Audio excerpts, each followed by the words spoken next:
নমস্কার, আশা করি আপনারা সবাই ভালোই আছেন। মেয়েদের উচ্চ মাধ্যমিক পরীক্ষা শেষ হতে না হতেই মেয়েরা মিলে আমরা সবাই পৌঁছে গেলাম উত্তরপাড়া কফি হাউসে। এখানে আমি, অনিন্দিতা আর শর্মিষ্ঠা একসাথেই পৌঁছালাম দোলতলার ঘাটে। কারণ আমরা সবাই একসাথে মোটামুটি কাছাকাছিই থাকি। এরপরে একে একে কেউ বেলুড় থেকে, কেউ কোন্নগর, কেউ রিসরা, এত দূর থেকে সবাই চলে এলো দোলতলা ঘাটে। একসঙ্গে আমরা সবাই মিট করলাম সেখানে। মজার বিষয় কি জানেন? এই যে মেয়েদের দেখছেন, এরা হচ্ছে আসলে 10 জনের গ্রুপ। এরা সেই কোন ছোটবেলা থেকে, মানে ওই নার্সারি থেকে এরা সবাই একসাথে স্কুলে পড়াশোনা করেছে। সেকশন আলাদা হলেও এরা কিন্তু একসাথে টিফিন খেত আর একসাথে অফ পিরিয়ডে গল্প করতো। এর মাঝে আমরা মায়েরা যে কখন বন্ধু হয়ে গেলাম তা বুঝতেই পারিনি। এরা সবাই গাড়ি করে স্কুলে গেলেও সে গার্জেন মিটিং ছিল আমাদের মায়েদের দেখা করার একমাত্র উপায়। তার মাঝেই আমাদের হতো গেট টুগেদার, পিকনিক আর থাকতো মজাদার গল্প। কখন যে মেয়েদের সাথে আমরা মায়েরাও বন্ধু হয়ে গেলাম তা বুঝতেই পারিনি। ক্লাস 10-এর পর কিছু বন্ধুদের স্ট্রিম আলাদা হয়ে গেলেও তারা একসাথে কিন্তু মেয়েদের বন্ধুত্ব বজায় রেখেছে। তার সাথে বলাই বাহুল্য, মায়েরাও যোগাযোগ রেখেছে। তাই হোক, অনেকদিন দেখা না হয় আমরা সবাই উত্তরপাড়া কফি হাউসে চলে গেলাম দেখা করতে। দেখাও যাবে যে কীরকম খাবার রান্না হয়। আমরা সবাই বাইরেটায় অপেক্ষা করছিলাম বাকিদের আসার জন্য। তো সবাই এসেই গেছে, দেখতেই পাচ্ছেন। ভিতরে তো সবাই মিলে ঢুকেই পড়েছি। তবে একসাথে বসার জায়গা আমাদের ছিল না, কারণ অনেক টেবিলে তো ভিড় ছিল। কি সুন্দর সাজিয়েছে দেখুন ভিতরটা। আমরা দলবল মিলে ওখানটা পৌঁছেছিলাম প্রায় 16 জনের মতো। হ্যাঁ, 16-17 জন তো হবেই। এবার একসাথে বসতে হবে, সেটার তো জায়গা পাইনি। সেজন্য কিছুক্ষণ আমাদের ওয়েট করতে হলো। ভিতরটা কি সুন্দর সাজানো। ওদের আবার রুফটপেরও ব্যবস্থা আছে। আসলে ওই জায়গাতে বসার জন্যে আমরা একটু ওয়েট করছিলাম। তারই মাঝে সব বন্ধুরা মিলে একটু সেলফি তুলে নিলাম। এই ছোট্ট ড্রেসিং টেবিলটা দেখুন কি সুন্দর। অনেক কিছু দামি দামি জিনিস নেই, কিন্তু এত সুন্দর সুন্দর জিনিস দিয়ে, মানে ছোট ছোট, খুব সিম্পল। যাই হোক, আমরা রুফটপে জায়গা পেয়ে গেলাম। এরাও মেয়েদের মতো একটু বসার জায়গা পেয়ে গেল।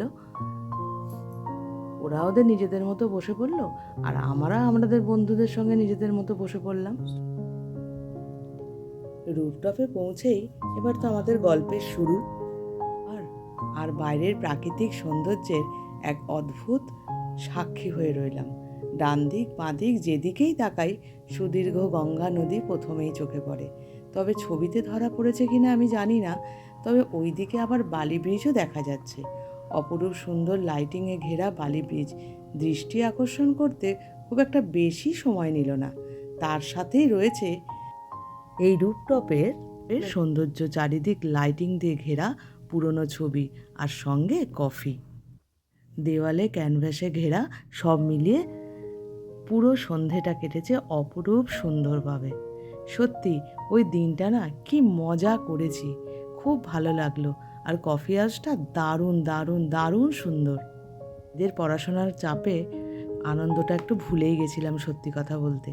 এই দিনটা এসে না আলাদাভাবে একটা আনন্দ করেছি। কি যে ভালো লেগেছে আমি বলতে পারছি না মুখে। কতদিন পর এই বন্ধুদের সাথে সেলফি তুললাম, মেয়েরাও তাই। আজ প্রায় 6-7 মাস পর আমরা বেরিয়েছি।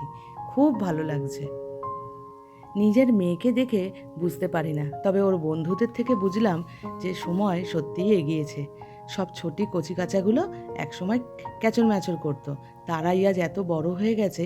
নিজের কাজ নিজে তো সামলাই, তার সঙ্গে আবার আমাদেরও গাইড করে। কোনটা খাবে, কোনটা খেতে ভালো নয়, কোনটা অর্ডার দেবে, কোনটা অর্ডার দেবে না, কিভাবে ছবি তুলবে। সত্যিই সব কিছু যেন আমাদের ওরা শেখাচ্ছে নতুন করে। তবে এটা না খুব ভালো লাগছে। চোখের সামনে যেন ওরা কি বড় হয়ে গেছে, কিরকম একটা দায়িত্বও নিচ্ছে আমাদের। মনে হচ্ছে যেন আমাদের বয়স হয়ে যাচ্ছে। যাক বাবা, এবার আমরা খাওয়া দাওয়ায় আসি। মালাই কাবাবটা না মুখে দিলেই গলে যাচ্ছে। আমরা আমাদের মতো অর্ডার করেছি, ওরা ওদের মতো অর্ডার করেছে। মেয়েরা অর্ডার করেছে চিকেন কালিমিরি আর রেশমি কাবাব। তার সঙ্গে কফি হাউস মানে কোল্ড কফি তো থাকবেই। ওরা কোল্ড কফি আর আমরা হট কফি নিলাম। এবার আসা যাক মেন কোর্সে। মেয়েরা অর্ডার করেছে hot sizzling rice, chicken Manchurian, chicken paneer, gravy noodles, আরও অনেক কিছু। সবটা অতটা মনে নেই। আর মায়েরা আমরা খেলাম তন্দুরি রুটি। আর মায়েরা মানে আমরা খেলাম তন্দুরি রুটি, চিকেন দো পিয়াজা, কাশ্মীরি পোলাও, আরও অনেক রকমের চিকেনের প্রিপারেশান ছিল। সবটা মনে নেই। শেষে মেয়েদের আবদারে খেলাম hot brownie with cold ice cream. কি অসাধারণ খেতে, মুখে দিলেই না গলে যাচ্ছে। তবে আমি এইটা প্রথমবার খেলাম। তবে আজকের এই দিনটা আমাদের জীবনের স্মৃতির পাতায় চিরস্মরণীয় হয়ে থাকবে। আজ এই পর্যন্ত। ভালো থাকবেন, সাথে থাকবেন। আজকের মতো।